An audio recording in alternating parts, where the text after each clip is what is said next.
എന്താണോ ഞെട്ടുന്നത്? ഞെട്ടിക്കുന്ന വാർത്തയാണ് ആശാനെ. എന്താ പെട്ടെന്ന് വായിക്കേ.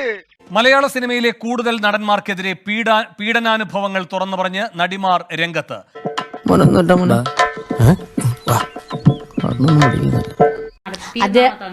അദ്ദേഹമാണ് ആദ്യമേ നടത്തിയത്. ആദ്യത്തെ വില്ലൻ പുള്ളിക്കാരനാണ്. ഇതേ ഇങ്ങോട്ട് നോക്കി എന്ന സിനിമ തിരുവനന്തപുരം സെക്രട്ടേറിയറ്റിൽ വെച്ചിട്ടാണ് ഈ ഷൂട്ടിംഗ് നടന്നത്. അപ്പോൾ ഞാൻ അവിടുത്തെ ടോയ്ലറ്റിൽ പോയിട്ട് വരുമ്പം എന്നെ പുറകിൽ നിന്ന് കയറി ഈ ജയസൂര്യ പെട്ടെന്ന് കയറി കെട്ടിപ്പിടിച്ചപ്പോൾ തിരിഞ്ഞിങ്ങനെ നോക്കിയപ്പോഴത്തേക്കും എൻ്റെ ചുണ്ടിലോട്ട് അമർത്തി ചുംബിച്ചു പുള്ളിക്കാരൻ. അതൊരു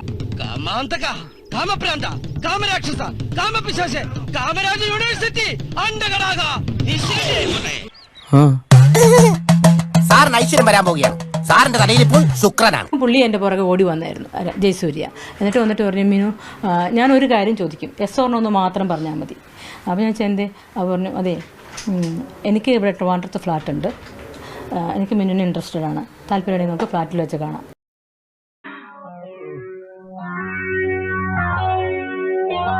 അല്ലെങ്കിൽ നാളെ ആവട്ടെ.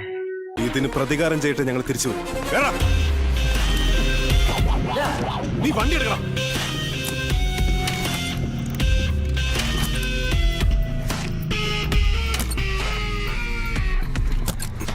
പ്രതികാരം നാളെ ചെയ്താൽ മതിയാ.